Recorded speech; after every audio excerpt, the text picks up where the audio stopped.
parlé des crypto-monnaies à l'instant et vous avez pu constater leur incroyable volatilité. Eh bien, on va aller encore plus au fond des choses avec le Napoléon Group et ses deux cofondateurs, Jean-Charles Doudek, bonjour. Bonjour. Et Arnaud Dartois, bonjour. Bonjour, oui.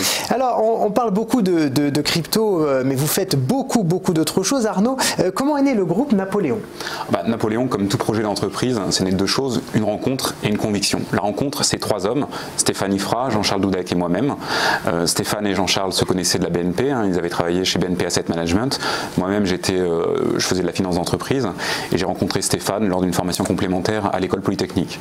De là est né un projet autour d'une conviction que les nouvelles technologies allaient fortement impacter la gestion d'actifs par les techniques d'algorithmes les plus avancées, mais aussi des nouvelles technologies telles que la blockchain et les cryptoactifs. Alors, il y a trois entités dans le groupe Napoléon. Est-ce qu'on peut les lister et puis décrire un petit peu ce qu'elles proposent? Absolument. Alors, nous avons tout d'abord Napoléon Capital, qui est un conseil en investissement financier, dont la spécialité est l'algorithmique, donc la finance quantitative. On propose des solutions quantitatives à nos investisseurs, à nos clients, que sont des groupes institutionnels, des family office ou des banques privées.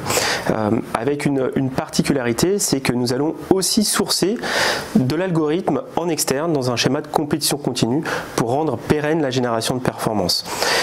Nous avons ensuite Napoléon Index, qui là finalement était initialement une vitrine dédiée à nos propres algorithmes, en nous disant voilà, il nous fallait pouvoir prouver à un moment donné la génération de performance que l'on faisait, et on a eu donc l'idée de pousser sur la blockchain nos stratégies de sorte à ce que l'on puisse opposer la performance de nos stratégies. Et puis c'est devenu un cas d'affaires en tant que tel, et nous avons donc ouvert eh bien on va dire nos services à une clientèle externe que sont les CIB, que sont les grands asset managers, voire même les courtiers, de sorte à industrialiser leurs recherches.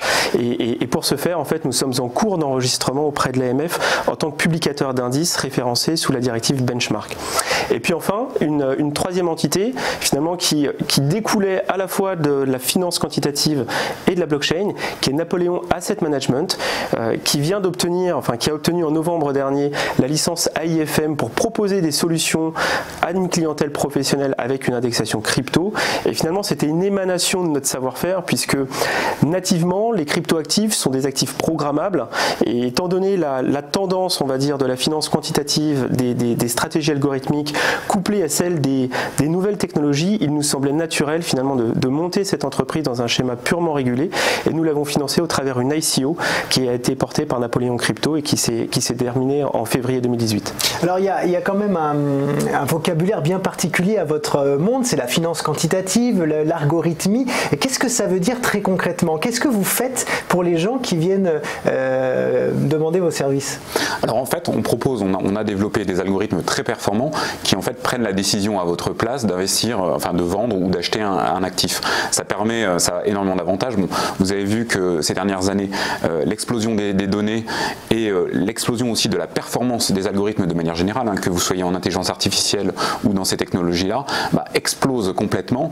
Et c'est vrai qu'à un moment, un gérant qui subit lui aussi, je dirais, ses sentiments et ses émotions, qui en général détruisent de la valeur, n'est plus compétitif par rapport à des algorithmes. Ouais. Donc c'est par rapport à cette émotion que vous arrivez derrière en disant voilà, nous avons un savoir-faire qui vous dit il faut y aller. C'est ça, et en fait vous n'avez rien à faire, tout est automatisable et automatisé. Et c'est là où les cryptoactifs prennent tout leur sens, parce que ce sont les premiers actifs qui en fait sont programmables, donc directement manipulables par les algorithmes. Alors justement, venons-en à ces cryptoactifs et ces crypto-monnaies.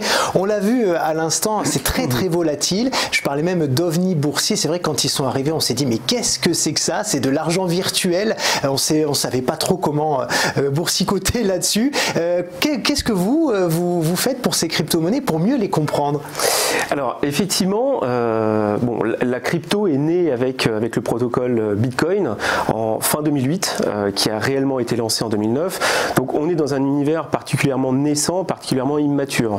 Et donc il a fallu effectivement, au-delà de la technologie, aussi comprendre les trajectoires de performance de ces cryptoactifs, de sorte à leur donner une place dans la construction d'un portefeuille. Puisqu'au final, la raison pour laquelle aussi nous nous sommes tournés vers ces cryptoactifs, c'est que c'est une technologie qui permet de diversifier, de décorréler un portefeuille. Voilà, ça c'est réellement clé. Et donc là-dessus, nous avons évidemment mis en œuvre notre savoir-faire algorithmique pour essayer d'aboutir à des stratégies d'investissement les plus performantes possibles, et puis aussi qui s'inscrivent dans un schéma beaucoup plus complet de gestion de portefeuille, de sorte à ce qu'un investisseur puisse, au travers d'une décorrélation, y trouver également de la performance. Mais quand on voit quand même ce matin le Bitcoin perdre presque 10%, l'Ethereum presque 18%, on se dit, est-ce que c'est pas une bulle qui va éclater d'ici quelques jours? Alors, bulle effectivement, c'est propre à toute nouvelle classe d'actifs ou classe d'actifs naissante. Ce qui est important, c'est derrière voir la technologie. Et la technologie, en tout cas, on en est persuadé de notre côté, elle est réellement pérenne parce qu'elle est disruptive dans elle a énormément d'impact qu'on voit dès à présent dans énormément de domaines. N'oublions pas que Bitcoin, c'était vraiment l'internet de la valeur. C'est-à-dire aujourd'hui, c'est aussi facile d'envoyer de la valeur à l'autre bout du monde que d'envoyer un mail grâce à Bitcoin. En Europe, on s'en rend un petit peu moins compte. On a un système financier qui marche relativement bien, mais dans des pays tels que le Venezuela, qui connaissent des soubresauts importants, récupérer en fait la propriété complète de sa valeur, c'est quelque chose d'extrêmement important. Ouais, donc en fait, ça fonctionne vraiment dans le vrai monde. Oui, ça fonctionne vraiment dans le vrai monde. Il faut bien comprendre aussi que cette technologie est de plus en plus adoptée par de nombreux acteurs financiers, que ce soit des acteurs évidemment privés, mais également étatiques. On commence à voir des banques centrales s'intéresser de très très près à cette technologie, également l'utiliser pour les règlements de certaines transactions. Donc on sent bien l'intérêt intellectuel et technologique de ce qu'apporte la blockchain. Et puis il faut aussi comprendre que intrinsèquement, c'est une technologie qui porte des actifs, donc les fameux cryptoactifs, qui sont finalement le fuel, le gaz précisément pour alimenter ces blockchains. Et aujourd'hui, ce gaz-là, ces cryptoactifs sont de plus en plus scrutés par de grands institutionnels. Alors, et comme une fois n'est pas coutume, c'est vrai que les Américains sont en avance sur leur investissement dans ces cryptoactifs, mais pas plus tard que la semaine dernière, l'Université du Michigan a encore annoncé, eh bien, après Yale, après Harvard, qu'ils allaient investir une poche de leurs fonds dans ces cryptoactifs. Donc on sent bien, et des discussions que l'on a avec les différents clients, sachant qu'on parle à une clientèle vraiment internationale, on sent bien un attrait pour ces cryptoactifs, aussi dans un schéma de diversification de portefeuille. Et puis il faut bien comprendre, comme vous le disiez, on a une telle volatilité sur ces cryptoactifs qu'il suffit finalement d'une petite portion de votre portefeuille pour avoir une espérance de rendement particulièrement importante. Et au final, lorsque vous avez, malgré tout, même si on est dans un schéma de normalisation monétaire, lorsque vous continuez à avoir des taux sans risque particulièrement faibles, lorsqu'il y a quand même beaucoup d'interrogations sur l'univers action, on a bien vu qu'en fin d'année dernière, les choses étaient très compliquées, on voit un rallye particulièrement soudain, immédiat, retraçant cette correction, eh bien on se dit quelque part d'aller chercher une vraie performance décorrélée à l'ensemble de ces actifs traditionnels, ça a beaucoup de sens pour un acteur institutionnel. Alors cette interview arrive peu à peu à sa fin, on va en venir à vos actualités, notamment cette année c'est l'enregistrement en BMR pour Napoléon Index. Qu'est-ce que ça veut dire? Vous avez, c'est une nouvelle directive, la directive benchmark qu'évoquait Jean-Charles tout à l'heure, qui encadre en fait l'activité d'administrateur et de publicateur d'indices, et nous serions bientôt la deuxième société française à obtenir cette certification. Et en quoi c'est important en fait? C'est important parce que ça nous institutionnalise par rapport à nos clients potentiels, et c'est une activité réglementée qui est nécessaire pour faire ce type d'activité. Et puis vous lancez un fonds également?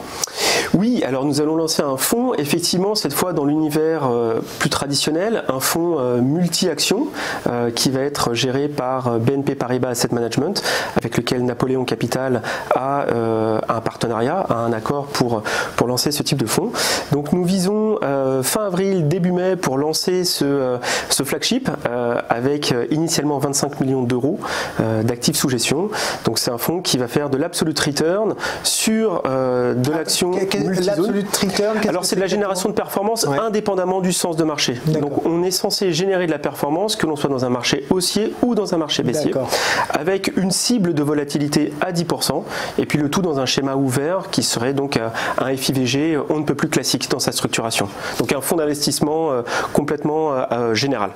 Eh bien merci beaucoup à tous les deux, Jean-Charles Doudek et Arnaud Dartois. Je rappelle que vous êtes cofondateur et dirigeant de Napoléon Group.